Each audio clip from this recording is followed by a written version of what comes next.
Bonjour et bienvenue parmi les Digital Doers, le podcast de ceux qui font le e-commerce.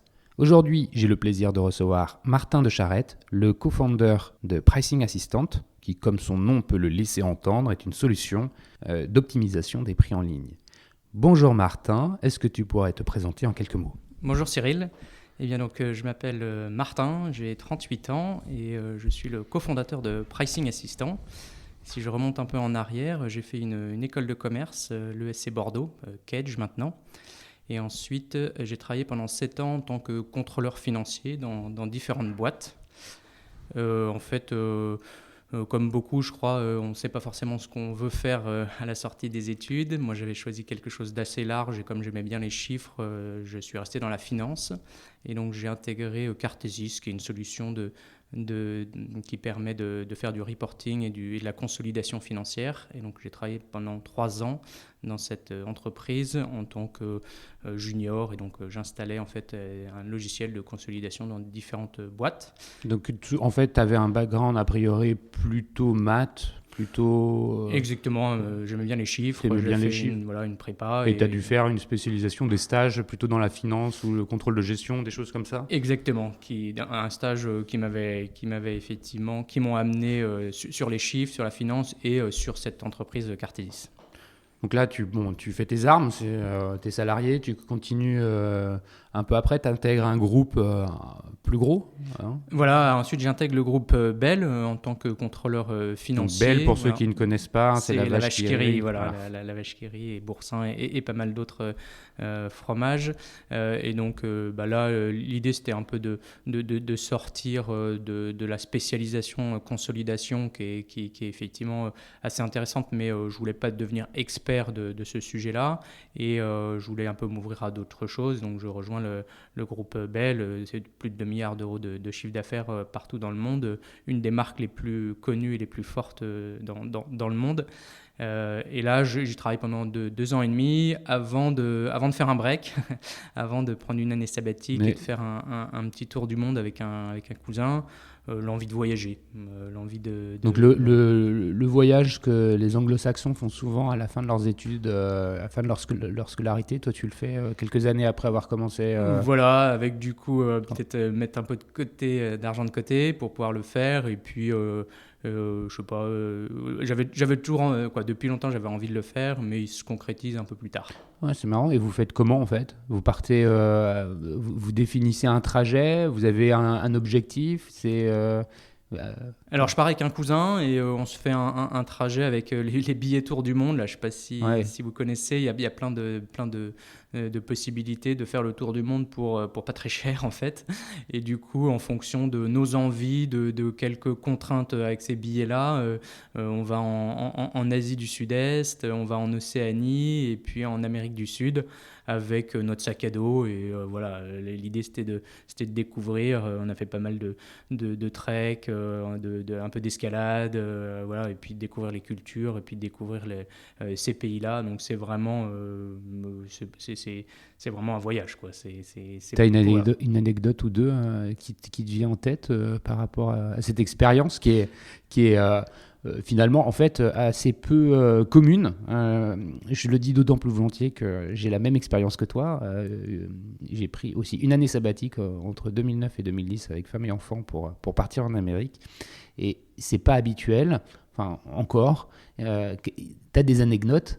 C'est vrai que c'est pas habituel, c'est moins habituel en France, mais c'est vrai que on a croisé par exemple plein d'Australiens, tous les Australiens font ça, les Israéliens après leur service militaire font ça. Il y a plein de gens dans le monde qui effectivement ont cette culture-là. Et une anecdote, c'est plutôt un coup de cœur. Moi, c'est le Salar d'Uyuni en Bolivie, qui est un désert de sel en haute altitude, qui a un paysage assez lunaire et qui est assez incroyable et assez unique, quoi. C'est sans doute les paysages que j'ai le préféré pendant ce voyage. Ok. Donc tu rentres avec un état d'esprit différent de celui avec lequel tu es parti Je rentre, oui, content d'avoir fait ce voyage. Et puis, je rentre aussi, déjà, après avoir discuté finalement de l'idée originelle de Pricing Assistant avec mon futur associé. D'accord.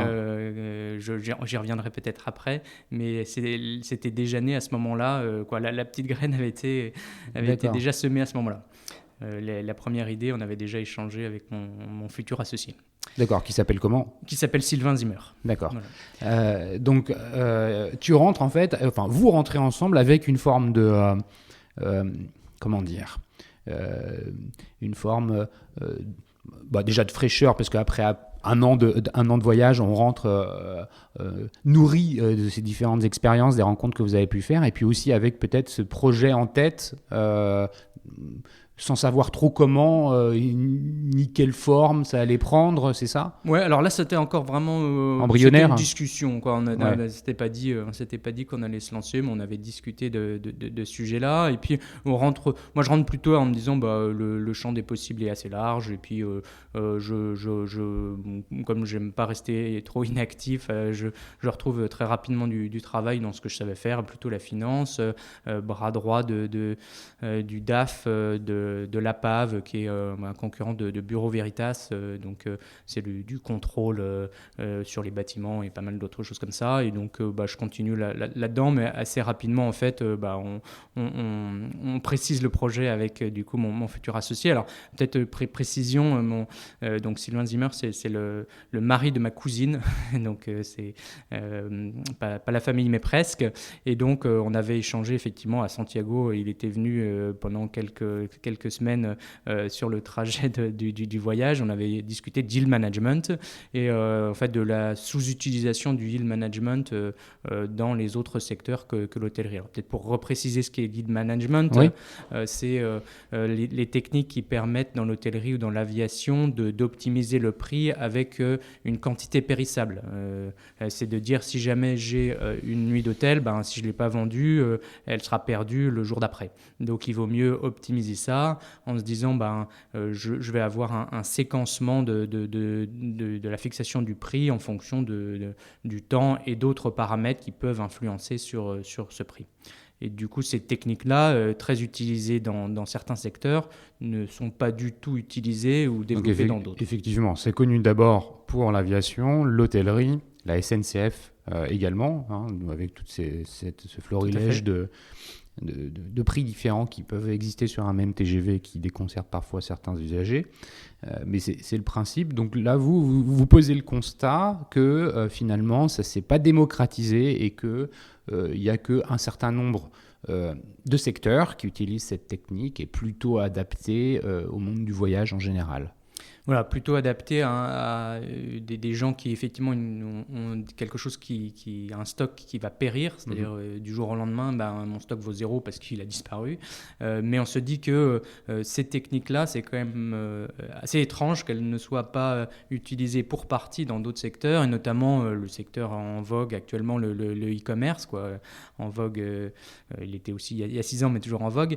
Et donc on creuse ce sujet-là en se disant comment on pourrait aider les e-commerçants à utiliser des techniques de prix. Alors plus que le lead management, c'est finalement le revenu management qui englobe un peu plus largement tout ce qui est pricing qui va nous intéresser. Et on rencontre pas mal de e-commerçants sur ce sujet en disant on va vous aider à optimiser vos prix. Alors au début, c'était plutôt en fonction de vos stocks, de vos marges et puis de la météo qu'il fait. Et premier constat, c'est qu'ils nous disent tous, clairement il y a un besoin, ils sont pas équipés, ils font pas beaucoup ça, mais la première chose qu'ils nous disent, c'est assez frappant. Alors attends, parce que là tu es déjà dans le lancement. Oui, je suis déjà dans le lancement. Sylvain et toi, vous êtes tous les deux en poste après votre tour du monde pendant 1 an. Voilà, j'ai pas fait mon tour du monde avec Sylvain, mais il est venu un moment. Il est venu un moment, oui, pardon. Lui, pour juste dire un mot sur Sylvain, donc serial entrepreneur. Pendant ses études, il lance Jamendo, qui est une plateforme de musique concurrente de la SACEM. Puis ensuite, il lance d'autres projets, d'autres conférences qui sont des conférences à destination des ingénieurs et des développeurs. Et puis, il avait lancé aussi une agence sur les objets connectés. Bon, voilà, lui, il est vraiment dans cette dynamique de lancer des projets serial entrepreneur. Lui, il a un profil technique. Du coup, c'est un développeur. Il est très fort et du coup, il adore les défis techniques. Donc lui, il a une activité professionnelle. Voilà. Toi, tu es chez En poste à la Apave. Pave. Et il y a un déclic qui se fait à un moment où vous vous dites, bon, on se lance. Ouais, voilà. Alors, lui, parce que, je sais pas, il a aussi envie d'un nouveau défi technique, je pense. C'est surtout ça, ce qui le motive. Moi, j'avais toujours eu envie de monter ma boîte dès l'école, mais un peu comme on peut se dire, j'ai pas l'idée.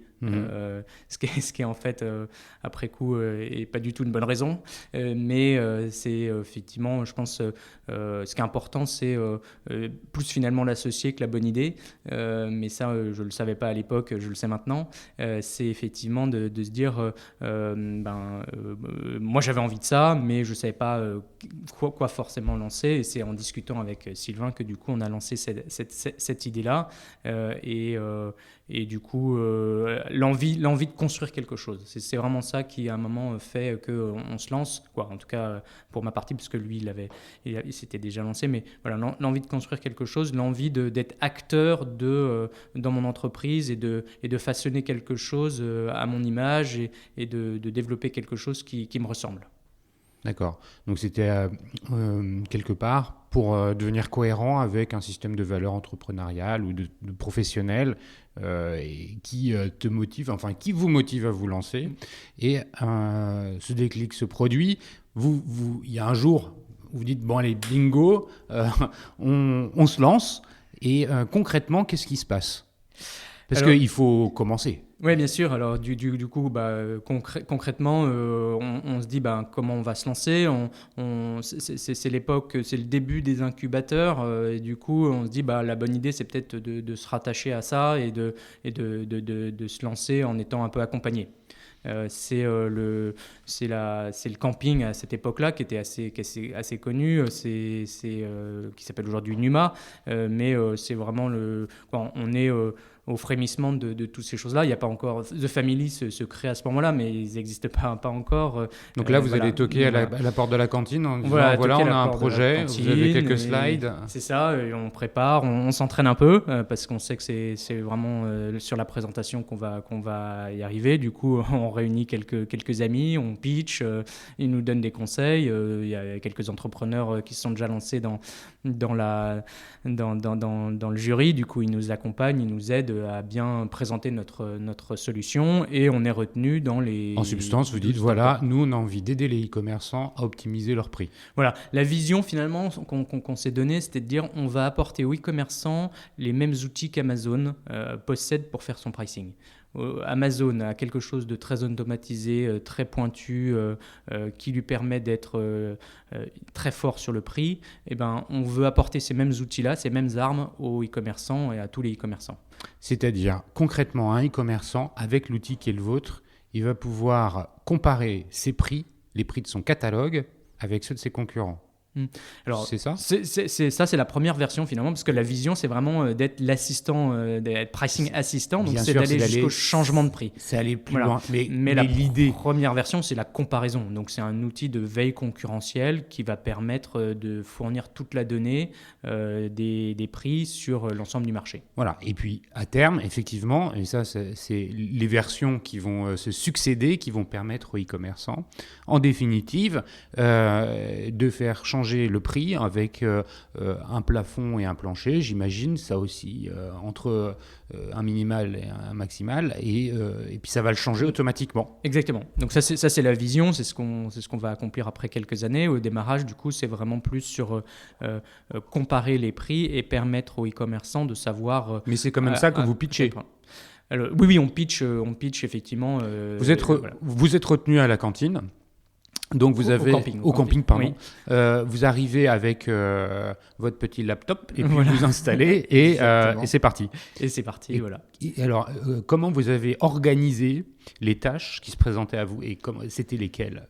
Alors, Sylvain avait déjà commencé à écrire quelques lignes de code et à développer une première version. Du coup, on continue ça et en fait, rapidement, on prend un stagiaire pour effectivement développer la solution. Et moi, je me concentre plus sur essayer de trouver les premiers clients qui sont prêts à payer pour cette solution. La solution, c'est une solution SaaS, c'est comment ? Solution SaaS, exactement. Et on essaye de définir un pricing qui va nous permettre d'accrocher les gens et on commence très bas. Donc c'est quoi le business model ? Du coup, un abonnement au début c'est comme souvent en SaaS, 39 € ou 49 €, je sais plus, mais voilà, assez bas. Et ensuite qui évolue en fonction du nombre de produits qu'on va suivre. Plus on a de produits, plus on va payer cher la solution. Comment le marché, comment tu fais pour trouver tes premiers clients, tes premiers leads et ensuite, comment c'est perçu ? Comment le marché perçoit ? C'est arrivé ? Est-ce que tu avais déjà des concurrents ? Ou alors est-ce qu'il a fallu, entre guillemets, évangéliser ? Mais ça devait aller assez vite parce que quand tu expliques que tu vas faire gagner des ventes ou de la conversion. Oui. Alors, il y a quelques acteurs qui existent déjà sur le marché, des acteurs un peu historiques comme NetVeil ou comme Workit, mais qui ont une approche plus panéliste, c'est-à-dire qu'ils vont sur un marché bien spécifique récupérer toute la donnée et ensuite la vendre aux différents acteurs qui sont sur ce marché-là. Donc, ça existe surtout, ils sont surtout présents sur le high-tech et ils proposent sur le high-tech de pouvoir suivre les prix de la concurrence, alors que nous, notre postulat de départ, c'était de partir de vraiment du catalogue du client et d'être capable, du coup, pour n'importe quel e-commerçant, de pouvoir l'aider et de ne pas se limiter au high-tech. L'autre chose, autre chose qu'on affirme dès le départ, c'est qu'on veut l'automatisation et pas faire comme justement les gens chez Workit ou chez NetVeil qui ont une grosse partie qui est de l'association manuelle ou des plateaux offshore qui effectivement associent manuellement ce type de ce qui n'est pas scalable. Ce qui n'est pas scalable, ce qui n'est pas notre envie, ce qui n'est pas le défi technique que cherche Sylvain, et puis ce n'est pas effectivement ce que les clients cherchent. Du coup, quand on sort cette solution, effectivement, ça séduit pas mal le marché parce que on est capable d'adresser des secteurs qui ne l'étaient pas jusqu'à maintenant. C'est qui ton premier client, tu te souviens ? Il s'appelle BTP Mat, c'était c'est dans bricolage. D'accord. Voilà. Donc lui, il intègre, il fait partie des premiers à l'intégrer, il y a assez vite des premiers clients. Voilà, assez vite, du coup on a quelques clients. Grâce au camping, en fait, on a une visibilité assez bonne, quoi. Il relaie, du coup on a un peu de visibilité auprès des e-commerçants ou auprès de plus grands groupes. Alors les plus grands groupes, ça prend plus de temps, on le voit tout de suite. La visibilité, elle est sous quelle forme ? Ils nous permettent d'avoir des interviews. Oui, des interviews. On est repris un peu dans la presse. Il y a des sessions de pitch auprès de potentiels clients. Donc, effectivement, on a cette visibilité-là. Ou alors, dans les salons, effectivement, qui peuvent être organisés, on est aussi mis en avant plus facilement parce qu'on vient du camping et que, du coup, il y a aussi un peu un effet de nombre et un effet de nouveauté qui est intéressant. C'est quoi les événements intéressants pour vous ? Alors, il y en a un justement qui est assez marquant dans notre histoire, qui arrive vite, c'est le Web, donc la conférence le Web qui avait lieu à Paris et à Londres. Mm-hmm. Et du coup, il y a un petit concours un gros concours de start-up, parce que il y avait 300 ou 400 start-up au démarrage.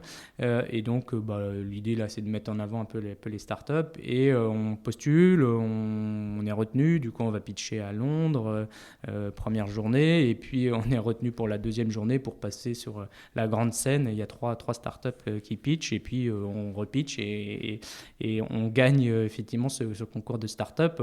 Je pense aussi assez largement grâce au camping qui nous avait vraiment bien entraîné ou bien aidé à avoir la proposition de valeur et du coup être capable de la mettre en avant et de bien la présenter.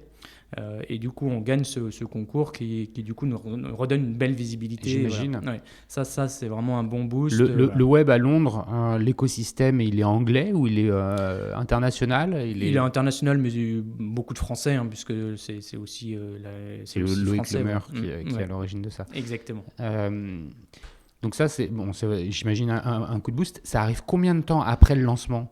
Alors, du coup, on intègre en mars 2013 le camping. Donc, en gros, c'est le lancement. Et ça arrive en début juin. Très vite. Oui, assez vite, voilà. Ah oui. Du coup, ça nous met pas mal de visibilité. L'été, tu signes à fond qui suit ou Alors, c'est quoi les conséquences en fait de ça? Ce que ça déclenche, c'est on avait commencé déjà à rencontrer quelques investisseurs parce qu'on s'était dit que c'était la bonne suite à avoir de lever des fonds, et notamment Partech qui était partenaire du camping qu'on avait rencontré. Et puis cette visibilité, le web aidant, ils disent ce qu'on va faire, ça nous intéresse d'aller plus loin, on va creuser. On aimerait bien faire un test de votre solution sur l'un de notre portfolio qui s'appelle Alltrix, qui fait je vélo. connais très bien, Gary. Gary, exactement. Voilà. Et du coup, il nous fournit son catalogue, et on lance la version de l'époque de notre solution de veille concurrentielle pour aller chercher les différents concurrents, les mêmes produits, et de les associer. Donc en quelques mots, notre technologie, elle va d'abord crawler les sites, donc récupérer toute l'information, la parser, c'est-à-dire normer ces informations, et ensuite on fait le matching. C'est ça la grosse difficulté, c'est d'être capable d'associer deux produits qui sont strictement identiques. Par exemple, dans les appareils et dans les accessoires de vélo, il y a plein de tailles différentes, et donc bien sûr il faut être à la taille près quand on associe deux produits. Et donc on lance ça, et du coup on envoie ça à Gary qui dit ouais, c'est top, c'est ce qu'il me faut, c'est ce que je cherchais, et sur ces bons conseils, du coup Partech investit chez nous. Donc là, on est en quelle année? On est en juin, on est en septembre 2013, la levée de fonds. Voilà. Donc, mais c'est hyper rapide, c'est fulgurant. Voilà. Oui, alors voilà, c'est de l'amorçage, mais effectivement, ça se fait assez rapidement. Donc on lève 500 000 euros avec Partech et 5 autres business angels, dont Nicolas Veuvillier, qui était notre mentor au camping et qui a un site de e-commerce. 1001 maquettes. Voilà, 1001 maquettes, exactement. Donc on est sur les rails, et effectivement ça va nous permettre ensuite d'embaucher un peu plus largement avec cette levée de fonds.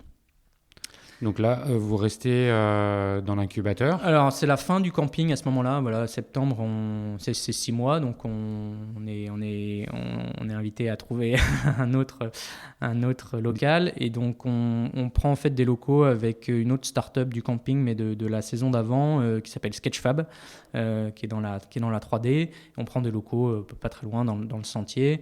On prend en fait un local qui est un peu trop grand pour nous à l'époque, mais on sous-loue à d'autres start-up en se disant. Donc là, vous êtes combien? Qu'on va vous grandir, voilà. À cette époque-là, on doit être 4-5, voilà, ouais. C'est ça, je me souviens plus exactement, mais c'est ça. On a embauché le stagiaire qu'on avait au début, quand on a embauché en CDI, on a embauché un autre stagiaire, et puis on a pris quelqu'un en marketing et en commercial, quoi. Voilà, c'est les débuts. Donc en fait, les deux activités principales à ce moment-là pour vous, et qui sont les deux enjeux clés, c'est à la fois le développement de la techno, la tech, la partie de Sylvain, et bien sûr le côté business, et j'imagine ta partie à toi, aller chercher des nouveaux clients. Exactement, voilà, on est concentré sur ces deux aspects. La première référence un peu clé avec Alltrix, ça doit te servir pour aller voir des nouveaux clients. On dit voilà, on a déjà cette première expérience avec un catalogue produit qui est un peu conséquent. Comment ça se passe concrètement? Oui, clairement, on voit qu'on a un enjeu d'aller convaincre d'autres e-commerçants, et rapidement on voit qu'il ne faut pas qu'on reste trop avec des trop petits e-commerçants, parce que les abonnements sont assez faibles finalement, comparé à une techno qui quand même a un coût. Donc on se dit qu'il faut plutôt qu'on aille effectivement chercher des moyens ou des gros e-commerçants. Voilà, on commence déjà à discuter avec des gros, mais les gros, il leur faut un peu plus d'assurance que on va pas mourir dans les 3 mois qui viennent, mais du coup on est plutôt sur du mid-market et des commerçants qui sont effectivement... Tu te souviens un peu qui sont ces e-commerçants avec qui tu commences à travailler après? On commence à travailler avec des gens comme Je vais mieux merci, qui est de la parapharmacie, ou après on commence déjà des discussions avec Cdiscount par exemple, voilà, même si on signe pas tout de suite, mais quelques temps après. Après ça m'intéresse, voilà. Cdiscount, c'est donc une marketplace, ou alors c'est sur les produits de Cdiscount? C'est sur les produits de Cdiscount. D'accord. Voilà. Donc, c'est votre produit, votre solution, elle s'adresse avant tout à des retailer. Alors pas uniquement, c'est vrai que rapidement on s'aperçoit qu'il y a un marché sur les marques, c'est-à-dire qu'on peut également accompagner les marques à suivre les prix et les produits distribués en ligne. Une chose qu'on n'avait pas forcément anticipée, c'est qu'on s'aperçoit qu'ils ne savent pas forcément qui vendent leurs produits sur Internet parce que Donc il y la a des marque qui est intermédiaires. revendue au travers de réseaux de distributeurs ou de grossistes ne maîtrise pas la politique de prix appliquée par ces revendeurs. Hein, c'est ce que tu es en train de nous dire. Alors, pas. c'est pas tant n'applique pas la politique de prix que ils n'ont pas de vision de ce qui se passe en ligne. Ils Voilà. savent pas. Mais pas que sur le prix en fait. Ils savent D'accord. pas qui distribue, ils savent pas quel est le stock, ils savent pas ils savent pas si les packaging c'est les bons. Il y a plein de choses qu'ils savent pas. Et en fait, ils ont des outils pour suivre en grande distribution si la PLV a bien été mise avec leurs produits ou s'ils sont au bon endroit dans le linéaire, mais ils n'ont aucune information de comment ils distribuent leurs produits en ligne. Alors aussi parce que ça représente peut-être qu'un pourcentage de leur chiffre d'affaires, mais ils n'ont pas fait encore ce travail de se dire je vais m'outiller également pour le e-commerce. Et donc tout de suite on définit qu'on a deux cibles effectivement et que on peut aussi bien aider les marques que les e-commerçants. Ça arrive déjà en 2013-2014. Oui, ça arrive vite puisque notre deuxième client est une marque.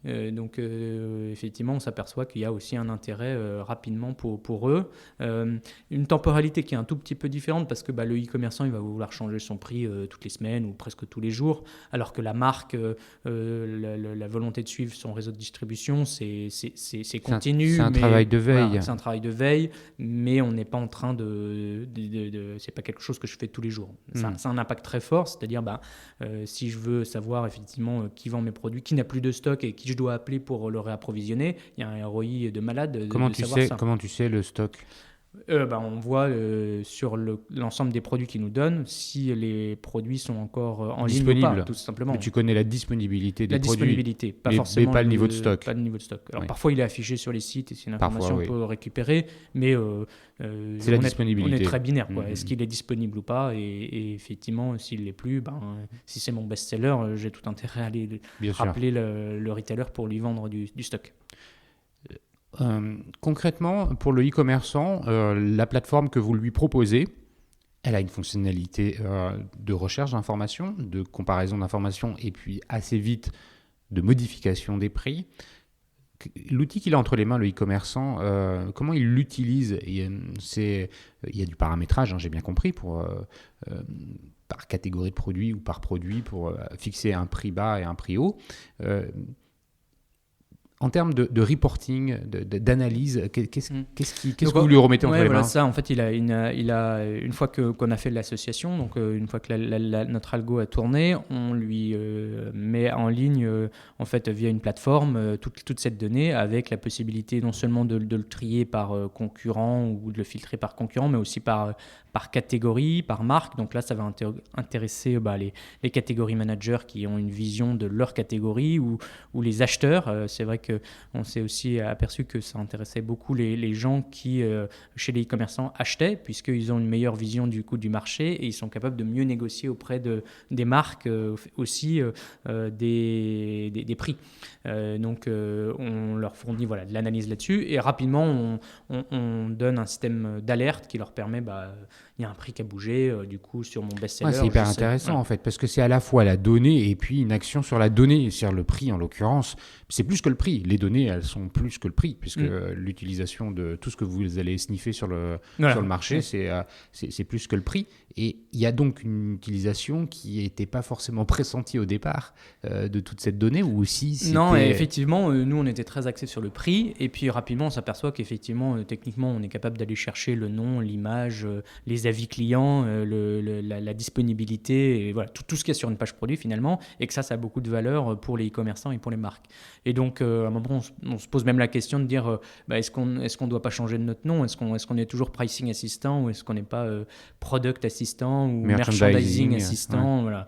On reste sur le prix parce que c'est quelque chose qui est fort, et puis c'est dans les 4P du mix marketing, c'est quand même un levier qui est fort, et donc la proposition de valeur et le ROI est sans doute le plus fort là-dessus, sur le prix. Donc on reste avec cette dimension-là, mais rapidement nos clients ne nous utilisent pas uniquement sur le prix, mais sur toutes les autres données aussi. Tu signes vite des clients. Ça grandit. Ça grandit vite, on fait ce chemin vers les moyens e-commerçants assez rapidement. De fait, notre panier moyen augmente il augmente rapidement. Alors, je ne sais plus s'il a doublé tous les ans ou quelque chose Après comme la ça. première année, une fois qu'il y a les 12 premiers mois qui sont écoulés, tu te souviens le montant de chiffre d'affaires que vous Non, faisiez? je ne sais plus du tout. Non, je ne saurais pas te dire. D'accord, donc là vous passez sur la deuxième année, 2014. Il y a des enjeux nouveaux qui se présentent à vous? C'est la continuité de ce qui a été lancé? Comment ça se passe cette deuxième année? C'est la continuité. On voit bien qu'on a un enjeu sur le MRR. C'est la Monthly Recurring Revenue qui est effectivement notre croissance, et c'est ça qu'on mesure avec effectivement de regarder quel est notre taux de croissance et le niveau d'abonnement qu'on a tous les mois. Vous avez du churn ou pas déjà? Non, pas au démarrage. On en a eu un peu après sur justement ces petits clients qu'on avait visés au démarrage qui n'étaient plus dans notre cible après. Donc il y a une vraie fidélité qui va s'installer parce que vos clients. La donnée est importante pour eux, et du coup, une fois qu'ils l'ont, ils s'en passent plus. On a à ce moment-là, 2014, on avait candidaté pour YC, pour Y Combinator à San Francisco, en disant on va opportunité d'accélérer encore un peu plus vite. Donc célèbre incubateur, et du coup on est retenu pour les pitcher là-bas. On va pitcher là-bas, et on n'est pas retenu dans le batch finalement, mais ça nous a donné aussi, je pense, une bonne vision de qu'est-ce qu'il faut faire, et des bons conseils, quoi. Et donc d'être concentré toujours sur sur les clients, et de dire qu'est-ce qu'ils attendent, vraiment passer un maximum de temps avec les clients pour savoir ce qu'ils veulent. C'est ça qu'il faut faire, et toujours être dans une démarche de vente, parce que s'ils sont intéressés mais pas prêts à acheter, c'est pas ça qu'il faut développer. Et du coup on commence à construire notre roadmap vraiment en fonction de l'importance des fonctionnalités qu'on peut sortir pour nos clients. Et là vous avez besoin de financement supplémentaire pour aller plus vite ou pas? Pas à ce moment-là, non. On continue à la fois parce qu'on était assez lean, et aussi parce qu'on commence à faire du chiffre d'affaires. On a aussi la chance de remporter, c'est toujours en 2014, concours du ministère de la Recherche. On est lauréat avec d'autres, mais du coup on a un financement sur le programme de R&D qui nous permet de nous accompagner sur plusieurs années dans le développement technique. D'accord. Donc ça aide aussi, et c'est vrai qu'on a cette chance-là en France d'avoir pas mal de concours, ou d'avoir les éléments sur le crédit d'impôt recherche qui vont nous accompagner, nous aider dans le financement. Donc là, 2014, c'est la suite de la croissance qui a initié la première année. Donc, plus en plus de clients. Et puis en parallèle, Sylvain et ses équipes développent de nouvelles features de votre solution SaaS. Il y a une forme de satisfaction client qui s'installe, j'imagine. On passe en 2015. 2015, c'est la troisième année. Ouais, de 2015, c'est aussi c'est un peu une année de transition. À la fois, on continue de s'adresser à des plus gros e-commerçants, parce que on voit que l'adoption est beaucoup plus forte chez eux, parce que souvent ils ont des équipes, mais une maturité aussi qui est plus forte sur le pricing, sur le merchandising. Donc on continue ce chemin-là côté client, côté commercial. Notre algorithme devient de plus en plus robuste. La qualité de la donnée est de plus en plus forte. C'est vraiment ça le nerf de la guerre dans notre métier. Donc Sylvain et ses équipes continuent de développer ça. Et puis on s'aperçoit que nos données peuvent être utilisées à d'autres endroits, et notamment dans les campagnes de publicité. C'est-à-dire qu'on a des clients qui nous demandent pour leur traffic manager si on ne peut pas avoir un flux spécifique des données de prix. L'idée, elle est simple derrière, c'est de dire si je suis complètement dépositionné niveau prix, je vais arrêter de faire de la pub sur ces produits-là, je sais que ça ne va pas convertir. Ou à l'inverse, si je sais que je suis très bien positionné, je vais peut-être booster un peu plus mes campagnes de pub en fonction de mon positionnement prix. Donc l'idée, c'est de modifier des campagnes Google Shopping en fonction d'une position de prix qui est observée dans la concurrence. Exactement. Et si je suis en dessous, quelque part, appuyer davantage les campagnes Google Shopping, AdWords peut-être, mais c'est peut-être surtout Shopping, Et en revanche, si je suis mal placé, peut-être faire un effort sur le prix pour pouvoir booster la campagne ou retirer la campagne parce que je ne peux pas changer le prix. C'est ça ? C'est exactement ça. C'était effectivement, soit j'arrête de faire de la pub sur ces produits-là, soit effectivement je modifie mon prix pour pouvoir être plus concurrentiel et du coup que ça convertisse mieux. Et comme les budgets de publicité sur AdWords ou sur Shopping sont très conséquents pour tous les commerçants, être capable d'optimiser ça, ça les intéresse beaucoup. Et du coup, on creuse l'idée et en fait, on se lance sur ce métier-là aussi. C'est-à-dire qu'on développe une solution de bidding, de gestion des enchères automatisée, d'abord sur Shopping, mais ensuite sur la partie Search aussi, pour vraiment gérer leur campagne en fonction de l'historique de prix et en fonction des données que nous on a. Et en fait, on a un avantage assez important sur ce sujet-là, c'est qu'on est capable de, a priori, dire il faut changer l'enchère sur un produit. Ce que les agences ne peuvent pas faire. C'est-à-dire qu'une agence, elle voit... Attends, a priori, ça veut dire qu'en fait, au moment où tu constitues ta campagne, tu sais déjà si ton prix est pas bon. Alors c'est plutôt si j'ai une campagne donnée, si jamais il y a un événement qui arrive de changement de prix, mon concurrent principal sur mon best-seller vient m'attaquer, ouais. Une agence, elle ne va pouvoir s'en rendre compte que parce que les performances baissent. Voilà, a posteriori. Alors que nous, on a cet élément-là et du coup, on est capable de dire on va peut-être baisser un peu les enchères sur ce produit-là parce qu'on se fait attaquer, il y a une promo en cours. Quand ça sera fini, on va remettre du budget parce qu'on voit que c'est juste une promo pendant une semaine et on va pas. Donc, tu optimises les coûts d'acquisition. Exactement. En fonction de ça. Avec le métier originel, tu optimises le taux de conversion. Avec le métier originel, j'optimise le pricing et avec effectivement les données de pricing, je vais optimiser les campagnes sur Google Shopping. Ce que je veux dire, c'est qu'il y a à la fois l'acquisition, le taux d'acquisition, le taux de conversion. Quand les deux s'optimisent, exactement. Le e-commerçant, il sourit. Voilà. Et autre chose qui est hyper important, c'est qu'on a une granularité au produit, c'est-à-dire qu'on fait nos enchères au niveau produit, ce qui n'est généralement pas du tout le cas quand on a effectivement quand on travaille avec une agence parce qu'elle ne va pas faire une enchère différente sur 10 000 ou 100 000 produits. Et donc, nous, on est capable de descendre à ce niveau-là. Alors, bien sûr, il y a plein de produits qui vont avoir le même niveau d'enchère comme dans une catégorie. Mais si jamais j'ai des best-sellers qui performent plus, on les voit bien mieux. Et si jamais je veux analyser pourquoi tel ou tel produit ne marche pas, je le vois bien mieux. Donc, on reboucle aussi avec notre connaissance merchandising, notre connaissance produit qui est très forte. Du coup, ça c'est assez intéressant. Et ça, c'est 2015. Donc, se met en place cette nouvelle... C'est l'idée en 2015 qu'on a développé et qu'on a peut-être plutôt lancé en 2016. Oui, il y a 3 ans, c'est ça, en 2016. Mais voilà, c'est en 2015 qu'on creuse cette idée-là et qu'on fait quelques POC pour pouvoir se lancer ensuite. Donc 2015, c'est 3 ans après le lancement. 2 ans, 2013-2015, donc 2 ans après le lancement. On a l'idée et 3 ans, on lance cette solution qui...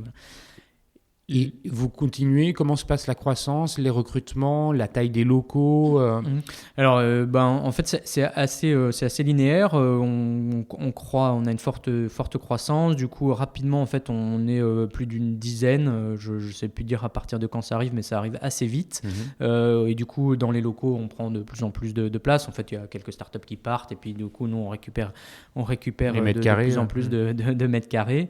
Et on continue de s'adresser de plus en plus à des grands comptes. Je sais que c'est à ce moment-là, par exemple, qu'on travaille, qu'on signe avec Monsieur Bricolage. Donc voilà, on est capable de travailler avec des grandes enseignes qui sont connues et qui nous facilitent d'aller chercher d'autres grandes enseignes parce que quand on est capable de dire oui, je travaille avec Monsieur Bricolage, ça facilite d'aller effectivement chercher des clients de cette envergure.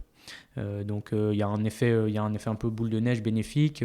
Là, on a qui se prolonge sur l'année 2016. Qui se prolonge sur l'année 2016. Et vous arrivez bien à gérer à la fois les ressources, les développements IT et le commercial. En fait, les deux se suivent ou parfois il y a des décalages entre la roadmap qui peut avoir du mal à suivre le planning initial dans les développements et puis une actualité commerciale qui est riche et souvent qui... tu vas me dire si je me trompe, mais influe quelque part un peu sur la roadmap, parce que tu le disais justement, mes clients, faut que je sois à leur écoute pour comprendre leurs besoins et adapter finalement l'outil dans la mesure du possible à ces besoins-là. Donc, comment ça se passe entre... Effectivement, la roadmap est toujours plus fournie que nos capacités à la développer. Donc, c'est toujours une histoire de priorité. Du coup, c'est de dire qu'est-ce qu'on va développer en premier. Alors, une des choses qu'on comprend assez vite, c'est aussi qu'il faut qu'on reste vraiment focalisé sur la partie retail. C'est-à-dire qu'on a des demandes qui viennent par exemple de l'hôtellerie ou du camping ou des loueurs de voitures. Et on fait quelques essais avec ce type de secteur-là pour se dire s'ils ont un besoin, on va sans doute pouvoir les accompagner aussi. Et donc, on a eu ces 3 types de clients que je cite. Et du coup, on essaye de voir quelle est notre valeur sur ce marché-là. C'est beaucoup plus compliqué parce qu'on n'est pas sur un produit identique. C'est une chambre d'hôtel, c'est pas exactement la même chose. Une nuit dans un camping, voilà comment on l'a défini. C'est qui le concurrent? Et on voit les limites, en tout cas de l'automatisation là-dessus. Il n'y a pas de code EAN dans... Il n'y a pas de code EAN et surtout d'une personne à l'autre, ça va changer. Le produit on va pas considérer que c'est le même. C'est difficile d'être pertinent dans la comparaison, voilà. Et je comprends. Donc en fait, un des choix forts qu'on fait, c'est de dire on se spécialise vraiment côté retail. C'est ça. Et ça aussi, ça nous permet de ne pas nous éparpiller et de rester concentré sur une roadmap qui est vraiment sur du retail. En préparant l'interview, enfin juste avant, là, en discutant avant qu'on commence, je disais vas-y, explique-nous toutes les fois où tu es sorti de ta zone de confort et les échecs. Mais il y en a pas des échecs là jusqu'à. Alors, ça fonctionne. J'ai l'impression que tu me dis non, c'est linéaire, c'est bon, on maîtrise les recrutements, la roadmap, bon, ça va, les clients signent. Ça se passe bien. Oui, alors il y a des hauts et des bas, comme chez toutes les startups, et parfois les hauts et les bas sont dans la même journée. On signe un client ou on perd un client, ou on perd un appel d'offres et ça nous fait pas plaisir. Là où on a un peu plus un échec, si tu veux qu'on en parle, c'est du coup la solution de publicité où en fait du coup non seulement elle nous intéresse parce qu'on a une meilleure compréhension des catalogues, que c'est une proposition de valeur qui du coup est complémentaire, mais aussi on récupère les données de vente. En fait, c'est quelque chose qui nous intéressait beaucoup au démarrage parce que du coup on est capable de croiser ces données avec les données de veille concurrentielle et dire on va sans doute être capable de calculer des élasticités prix. Dire si je change mon prix de temps et que mes ventes augmentent ou diminuent, je vais pouvoir calculer ces élasticités et le faire. Et ça, on n'a pas réussi à concrétiser parce que la solution qu'on lance sur AdWords finit par se faire concurrencer par Google elle-même qui sort, alors qu'elle a sorti en 2018, une solution qui fait à peu près la même chose, qui est du coup plus vraiment sur Google Shopping, qui automatise les campagnes. Donc en fait, on a une très belle proposition de valeur, une automatisation, un accompagnement aussi d'automatiser des choses pour des clients, et on s'aperçoit que notre proposition de valeur est un peu concurrencée par Google et que du coup notre proposition de valeur est peut-être plus forte côté custom, personnalisation d'un certain nombre de choses, et les e-commerçants ont beaucoup de besoins. Ce qui n'est pas notre volonté au démarrage de lancer une agence, et cette partie du coup, cette partie publicité se transforme un peu plus en mode agence où on fait un peu plus de personnalisation, ou en tout cas on est un peu moins sur de l'automatisation puisque des solutions, puisque Google propose quelque chose. Donc là, et ça c'est un peu plus tard, mais c'est en 2018, on se dit que on peut faire une très belle agence, mais c'est pas forcément ce qu'on veut faire avec Pricing Assistant. On est vraiment sur du SaaS, notre ADN il est techno, on veut de l'automatisation, on veut pouvoir proposer des solutions. Et donc ça en 2018, on décide d'en faire plutôt une filiale, d'en faire un spin-off et de pas continuer sur cette voie-là. D'accord. Alors, donc c'est une spin-off qui porte un autre nom. qui maintenant s'appelle Adenlab, voilà, et qui est repris par deux ex de Pricing Assistant qui maintenant gèrent cette partie-là, et du coup qui est vraiment qui a un positionnement agence techno. Donc personnalisation, très bonne compréhension du coup des catalogues, puisque c'était notre ADN depuis le début, et donc une vraie proposition de valeur sur une agence qui fait pas du manuel, quoi. On n'a jamais cru à ça, et je pense que l'avenir dans cette position-là, c'est vraiment d'aider les commerçants à l'automatisation, et c'est du coup ce qu'on a proposé. Voilà.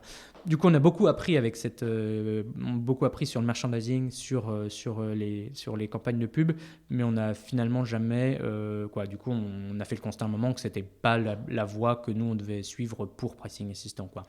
On revient aux origines finalement, en se disant notre ADN, c'est le pricing, quoi. Retour au business originel. Comment ça se passe avec Partech? Là, on a fait un petit bond en avant. On est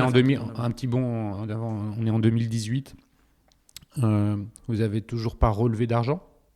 Alors, on a fait un petit bridge avec eux à un moment donné, justement pour lancer la solution de publicité, qui nous a permis de nous relancer. Mais le chiffre d'affaires, donc business sain. Le business est rentable. Sain.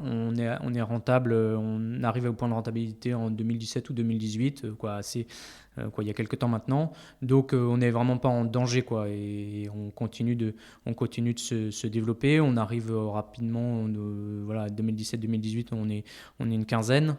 Vous avez combien de clients en 2018? C'est quoi le portefeuille?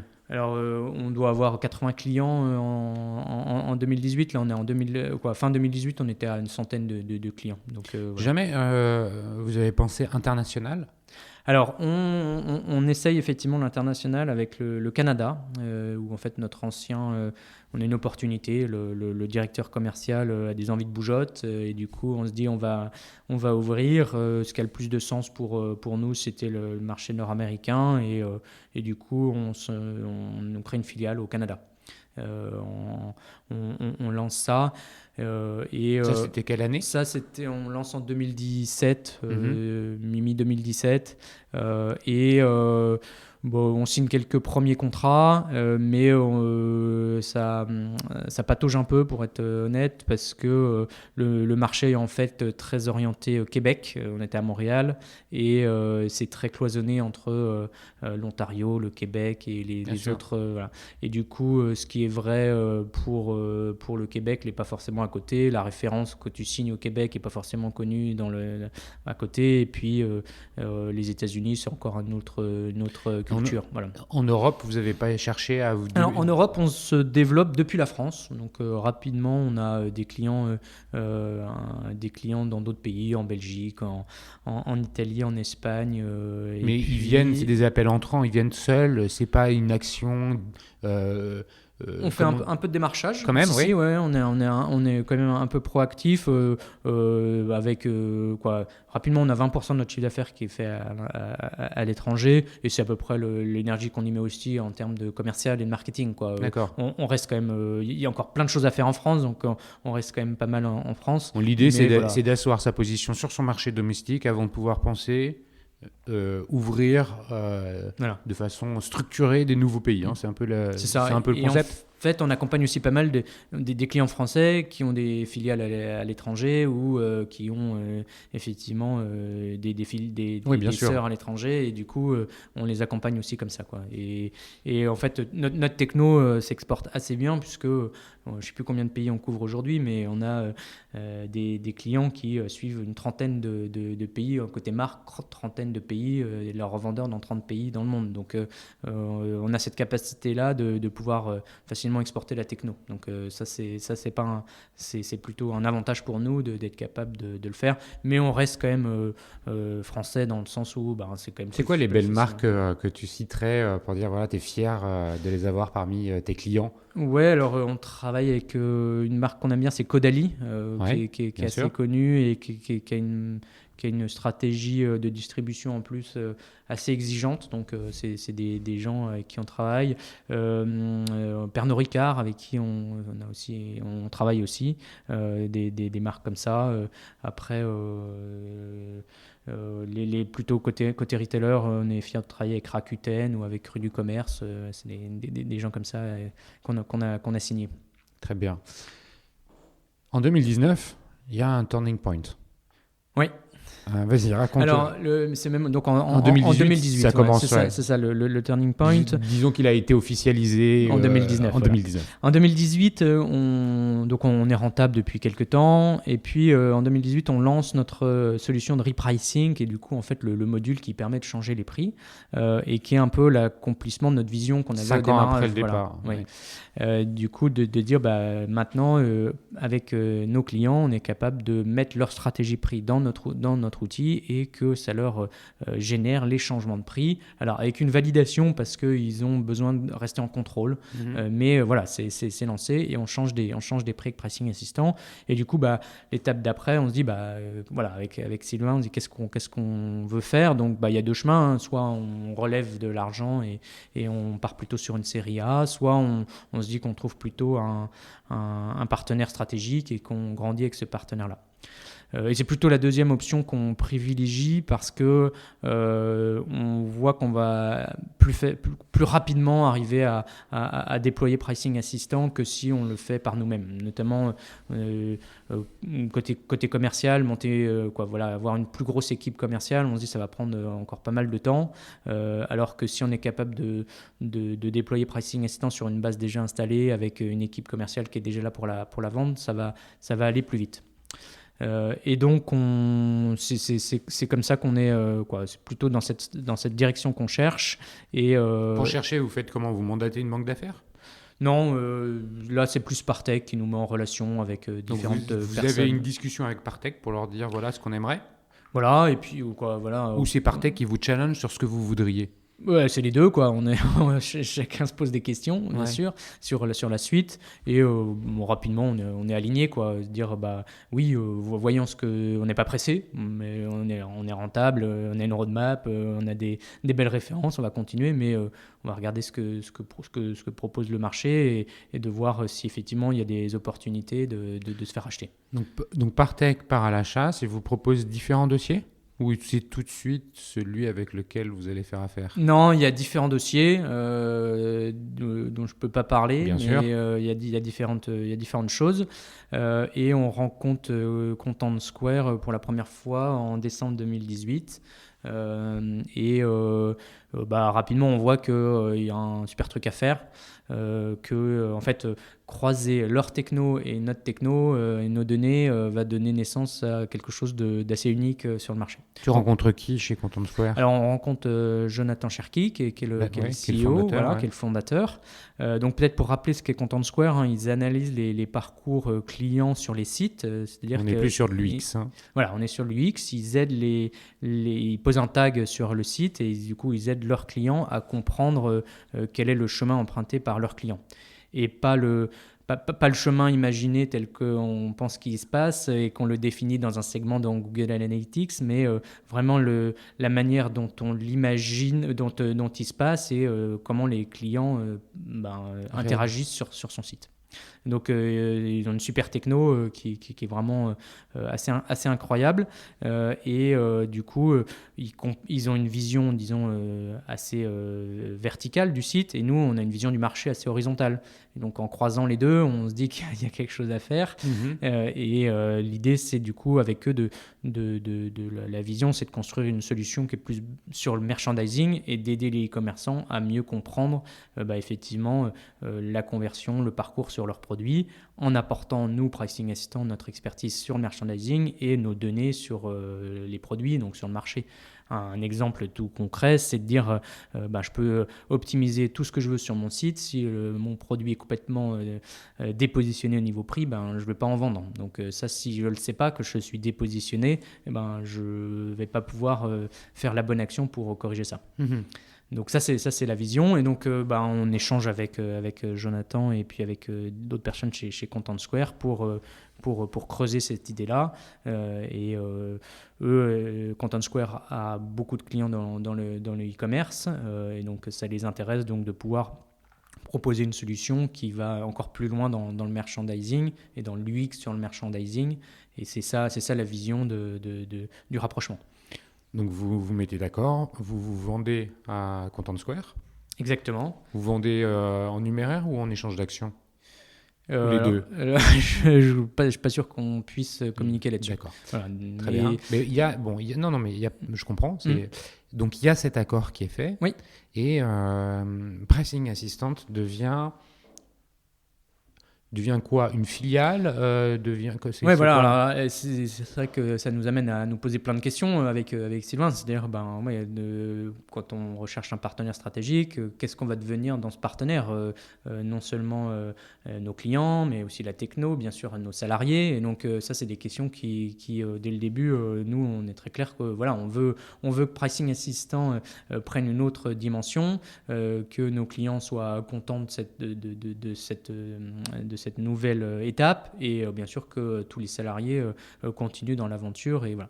Et donc c'est ce qu'on trouve chez Content Square, quoi. C'est que ils ont une forte ambition, donc voilà, de développer quelque chose qui va apporter encore plus de valeur aux clients, à tous les clients qu'on a aujourd'hui et puis tous ceux qu'on aura demain. Et puis ils ont un besoin d'expertise, et donc notre équipe, ils ont besoin de notre équipe pour développer cette solution, pour bien comprendre le merchandising et donc et elle est le métier. intégrée alors. Voilà. Et donc on est intégré.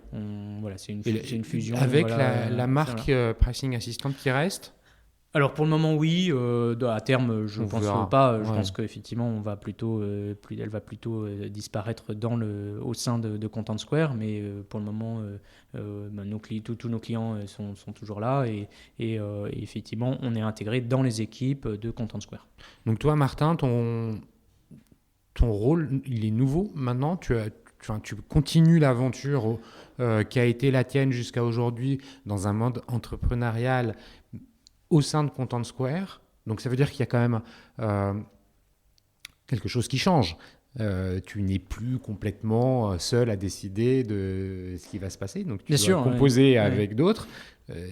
C'est quoi la nouvelle page qui s'écrit pour toi? Du coup, mon rôle évolue un peu. Je deviens product manager, donc je vais m'occuper plus fortement du produit. Ça, c'était déjà dans les choses dont je m'occupais chez Pricing Assistant, mais là, je vais vraiment faire ça à 100%. Et donc, l'idée, ça va être de développer cette nouvelle solution. Et donc, me voilà maintenant, effectivement, product manager pour pouvoir développer cette nouvelle brique qu'on va construire avec eux, donc dans un rôle toujours transversal qui moi m'intéresse bien, puisque les product managers ils sont en contact avec tout le monde dans l'entreprise, mais beaucoup plus spécialisé, si on peut dire, sur effectivement développer cette solution. Et donc mon rôle effectivement évolue, mais dans la lignée de continuer de développer la techno qu'on a et la proposition de valeur qu'on a apportée depuis 6 ans.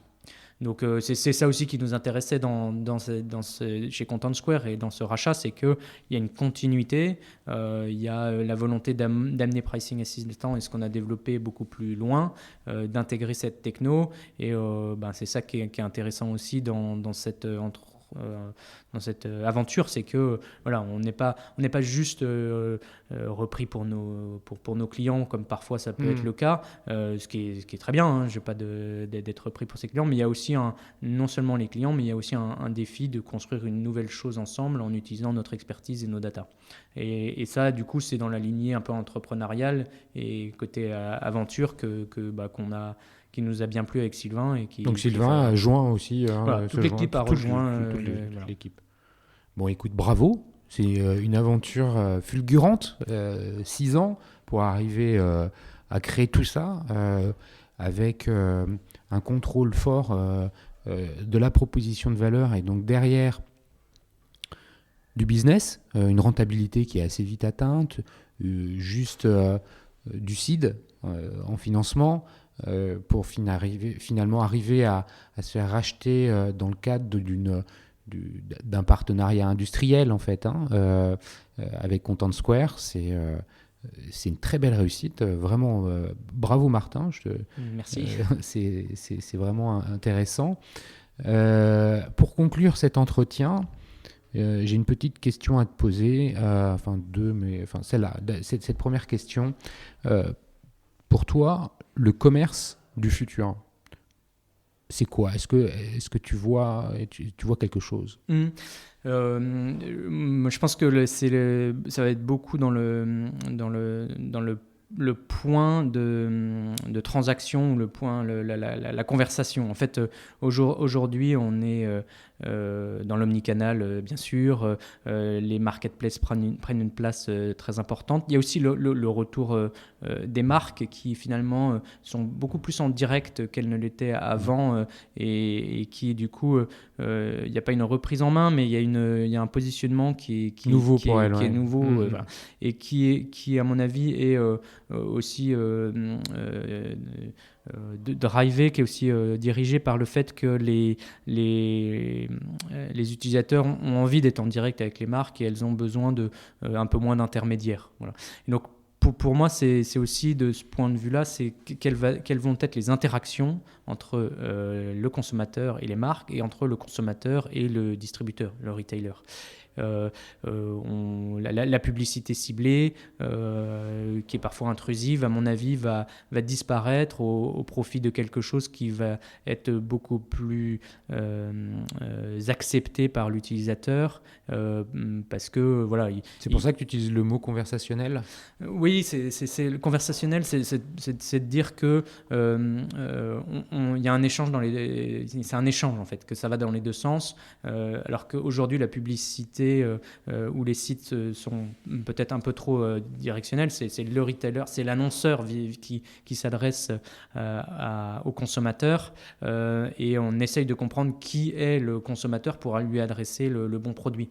Mais finalement, est-ce qu'il ne faudrait pas partir du consommateur et de le laisser parler, un peu plus de l'opt-in finalement, pour être capable du coup de le toucher avec ce qui l'intéresse et d'éviter tout le bruit qu'il peut y avoir à le toucher avec quelque chose qui ne l'intéresse pas et qui l'agace et qui du coup est assez contre-productif. Alors, je ne sais pas quelle forme ça va prendre concrètement, mais je pense que ce côté opt-in du consommateur est quelque chose qui est nécessaire et qui a une valeur qui est beaucoup plus forte, parce que ça va permettre au consommateur d'être content finalement de l'exposition qu'on peut lui faire à différents produits. Et je pense que l'intelligence artificielle va aider sur ce sujet-là aussi à mieux comprendre et à proposer non seulement le bon produit au bon moment, mais également de la bonne manière à la bonne fréquence. C'est-à-dire que voilà, on est peut-être parfois un peu, on a beaucoup de sollicitations, et c'est aussi quelque chose que les marques ou les annonceurs doivent prendre en compte pour pouvoir être plus pertinents. Bah écoute, merci. C'est très intéressant comme réponse et comme réflexion. Merci encore, Martin. Comment on peut te suivre sur les réseaux sociaux, LinkedIn, Twitter ? LinkedIn, ouais, c'est très bien. LinkedIn, ouais. Comme tout le monde maintenant, c'est LinkedIn. Merci beaucoup. Merci encore. Merci à vous tous qui écoutez les Digital Doers. Si ce podcast vous a plu, n'hésitez pas à le noter 5 étoiles sur Apple Podcast. Vraiment, c'est important. C'est comme ça que le podcast peut émerger. Partagez le lien autour de vous pour que les gens puissent le découvrir. Et merci encore à vous tous. N'hésitez pas à laisser des commentaires ou à m'envoyer des messages sur le site lesdigitaldoers.com. Merci, à bientôt.